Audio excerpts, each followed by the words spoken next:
wrong for them as long as they really do help out their main carries here or their damage dealing options, because U-Level's lineup can just mess that up with a lot of invades.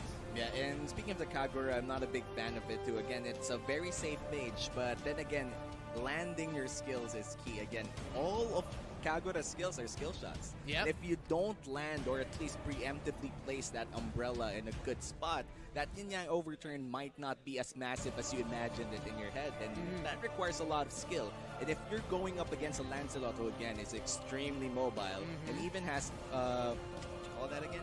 Iframes of being invulnerable with the Thorn Growth and Phantom Execution, it's going to be extra hard for the Kagura. But looks like we are entering the Land of Dawn already for match 2 of today, of day 1 of MPL Season 7 main qualifiers. This is a match with PvE on the blue side and Limit Breakers on the red side. Renmar, looks like the action begins at mid lane. Yep, just as it always does. They're going to be clearing that up first, and then they're going to be going into their jungle. So everyone's just going to chillax a little bit, but it seems like Kram and Tigasin kind of just want to fight it out right away here. That Harith needs to put in the work to be able to farm against that Yuzong, and Kram just needs to find that perfect balance of, okay, I'm going to mess up your farm and not give you opportunities, but also I shouldn't be diving you way too close to your tower, because that rotation coming in from the far side could just mess me up. Yeah, and so far both teams are playing it quite on edge, I would say, and not too safe and not too aggressive as well. But Surib here, a little bit, oh no, it's in the bot lane though. Renmar, this might be dangerous for Kram. Kram, I just told you, man, you can't dive the Harith way too close to his tower, and he goes down. First kill goes to Aether main here, and I just said it. You really need to be careful as that Yuzong. Yes, you do have the ability to escape, but the Force is there nearby and they have good early game damage. Yeah, and lack of respect for Kram gave first blood to PvE. A little bit of an overstep there in the bottom lane, and a little bit of respect is demanded right now for PvE. And for that Yuzong, you already told me that he has to stay careful, and right now that he is 0-1 and 0 without the flicker, he has to stay even extra careful in that bottom lane. Has to stay down there, and it's going to be a question of he'll be able to rotate to actually help out Limit Breakers or U-Level here when they're going to be going for the engage. As Turtle spawns in the top lane here, Limit Breakers have the lineup to potentially contest it, but when you're going up against a Lancelot, the damage output of the Thorn Growth, as you mentioned, he's already level 4 here, and the Farce has Feathered Airstrike. Limit Breakers have to be really careful, and that's going to be a pick off onto Dogman.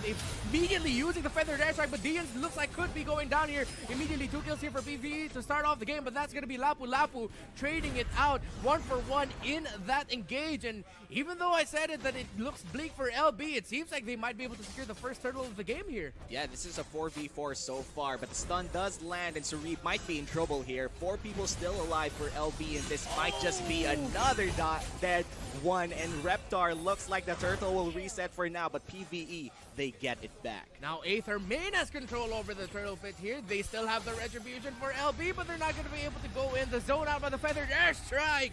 Almost taking down Escanor, but Yuji's looking for him, but he doesn't go for it anymore as Dian is there to help him out.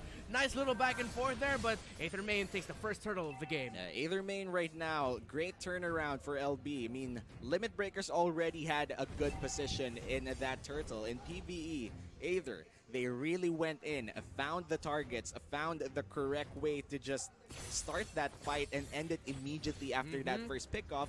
They got the turtle as well. That's some kills and an objective. That's a total win for Aether. And Kram, though, losing here in the bottom lane, but he has YNG to help him out. That's going to be 3 versus 2 if they fight it out here, but here comes the rest of Limit Breakers. They don't decide to go to the bottom lane. PvE decides to back off, so that's going to be Kagura and the Sylvana now just looking for positioning in the mid lane. Yeah, and so far both teams are taking it a little bit quiet, but looks like Nav here might be in trouble. 3 people invested in the mid lane for Limit Breakers, but he immediately hides out. And this Jawhead, I gotta commend him for his earlier play. Finding the Farsa is one of the best things that you could do for your team, but looks like a team fight will happen here in the bottom lane, Renmar. I am waiting for a dive, but they're not gonna give it to us. Patrick Varai Esports here, Aether main, respecting that Nav might actually get another pick off. No, he doesn't. Escanor able to find the safety of the turret here. So now Aether Main is respecting the fact, and it seems like they understand the rotations here of U level, that they can't stay too close to their own jungle because they just might get dived like this in the bottom lane. There goes the Zaman Force, already popped off, but they're not going to be able to secure the kill. They commit ultimates to try and take down the Harith, but Harith, Tigasin, gets away. Man, that Zaman Force came in clutch for that Harith. The moment he placed that, the slow, the dash, it was more than enough for him to survive that initial burst. And the moment that he survived that initial burst, that immediately gave Limit Breakers the signal to just stop that dive. But looks like a fight for the turtle will happen. Yeah, let's go. Another one. Escanor disrupting, but it's not going to be enough to stop Aether Main from securing that turtle. Imperial Justice committed there, but they're not going to be getting a pick off. It's still a relatively close game, but the first two main objectives of the game have gone to Aether Main. Yeah, and that gives them a 2k gold lead against Limit Breakers. Not that big of a gold lead yet, but again, a gold lead's a gold lead and might mean the difference here in the mid lane. Dogman might be in trouble. The damage is ticking on him, but looks like it won't finish him off. Yeah, and it's interesting that we're seeing a Sylvana here actually rocking a tenacity. Seems like Dogman is going for a little bit more of a safer and more sturdy Sylvana build here, because sometimes it is a little bit too risky for Sylvana to dive in. But speaking of dive, Sherby not gonna get dove in. Yes, that's what I'm trying to say here in the top lane as Patrick Virai Esports break the first third of the game in the bottom. Yeah, and first third of the game going to David Virai Esports. Patrick Virai Esports, rather. Who's David Virai? I'm sorry. But yeah, PBE already getting 2 turrets actually, and that gates out top lane and bottom lane here, but a 2v2 skirmish here in the top side. Reptar. Ooh, let's look. Sherby can survive this, but that's a sure kill from Escanor. That's going to be a stun, stopping the feathered airstrike, but way too late coming in from Dogman, able to secure a kill there onto the Hayabusa. But now here comes Aether Main, going on the chase, going for more kills. There goes Imperial Justice zone out, but Dogman eats a face full of Thorned Rose. Not gonna lose a member of LB there except for the Hayabusa, because now here comes Limit Breakers for the return. Here comes the counter punch as Cram goes in with the dragon, but they don't full commit. I like the discipline that these two teams are showing. They're going for the kills when they have the abilities that they need, but if it's on cooldown, if the timing just doesn't look right, they immediately back off. Yeah, again, you told me about discipline. Discipline is very important if you're looking at teams that want to win on the long run. And these teams, they don't look at the short-term effects of their actions. They want to make sure that when a big fight has to happen, they have their skills. They have their, let's say, their battle spells. And it will, again, if they committed everything, they won't be prepared for this turtle fight. Oh, and Nav was not prepared for that dive in the shrub, but that's going to be a counter punch here from the feathered airstrike of Yuji. They're going to be going in for the chases. They want control over that turtle pit. The members of Limit Breakers have been forced back. Dogman with the spiral strangling going in. The damage coming in from Tigasin is starting to hurt the front line of Limit Breakers. No one's going for the turtle just yet. Sherby with the shrub giving the information. It's still a fight for the turtle as the Hayabusa split pushing in the top lane for U level. Aether Main back off, knowing that they can't give the Hayabusa so much room to split push. They go for the buffs instead, and no one's going to be going for the turtle just yet, Womi. Yeah, Turtle's still alive for now, but in the bottom lane, Zaman Force is committed, and Escanor is forced to dash away again. They have to respect Tigasin at this point, but looks like the turtle will finally continue the dance for the turtle. It continues now, Reptar. And that is, actually, I'm not sure if Yuji committed the feathered airstrike by accident in the mid lane to clear waves here, so that's going to be on cooldown. Zaman Force has a relatively quick cooldown at this point, so they have that in their toolbox. That ultimate coming in, the Black Dragon form is committed. Thorned Rose, he gets a lot, gets the turtle as well, and Oko and Tigasin with the double kill. Hayabusa Cram takes out the Lancelot, but that is definitely a sure win for Aether Main as they take down 4 and they secure a turtle.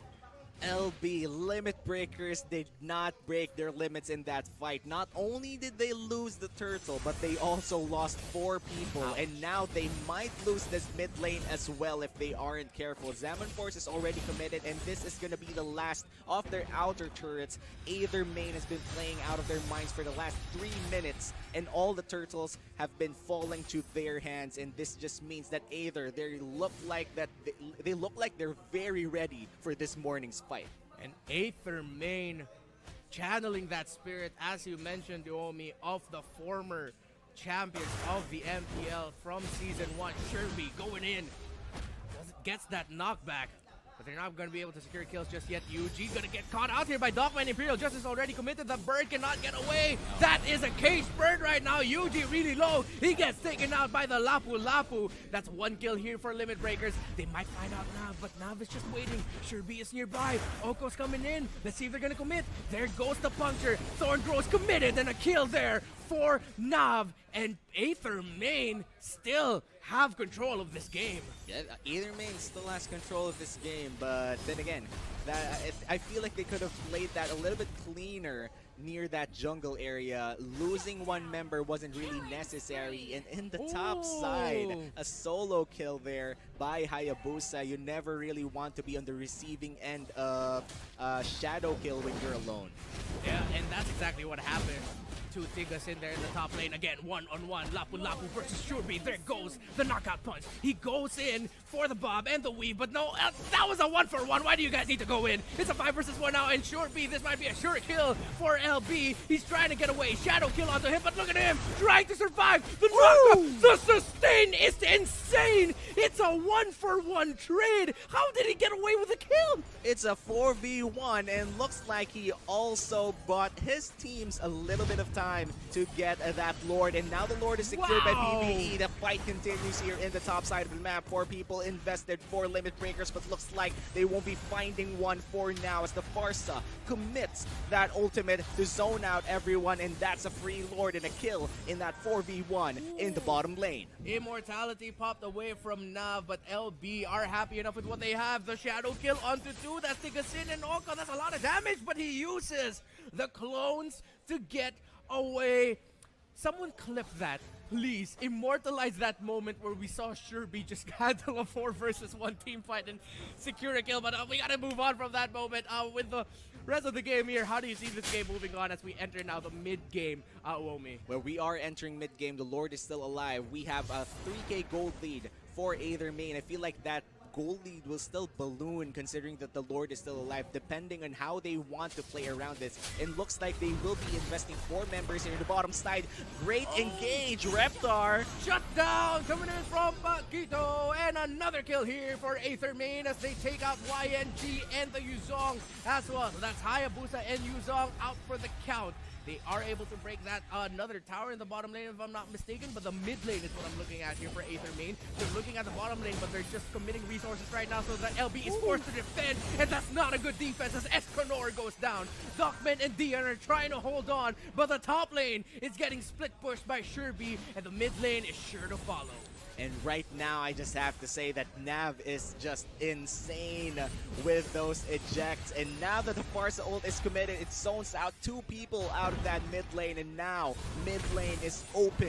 PvE has taken mid, has taken bot, and will be taking top as the base will be forced to be exposed for Limit Breakers. And that is a Salmon Force committed by Tigasin, and all the damage coming out, forcing LB back. But Aether Main realizing that they don't have a lot of minions are playing this carefully, but here comes the dive. Here comes the feathered airstrike. That's a 1-for-1 trade to go so far as Tigasin goes down. Crab going after Oko, not able to secure a kill. Going for the lifesteal. He gets knocked up. That's a double kill on both sides. Dian and Yuji secure the double kills here, but that is a 2-for-2. But I can say Aether Main still in the lead. As you mentioned it earlier, U-level Limit Breakers with no turrets left. Yeah, and right now that the base is exposed for Limit Breakers PvE, they only have to make one more correct play and they could possibly end this game and move on to game 2. And for Aether, if they commit, I guess, 2 more mistakes or 3 more mistakes, they have a lot of budget now in terms of creating mistakes, considering that there are literally no turrets for Limit Breakers. They have not been able to push even one outer turret for the side of Aether, and just goes to show that Aether Main has been controlling the map and the minion waves very beautifully in this game. And this is again Midnight was talking about this in his analysis earlier, the nature of the draft and the natures of the lineup.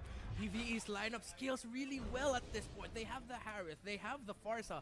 Lancelot kind of dips a bit, but the damage will still be there.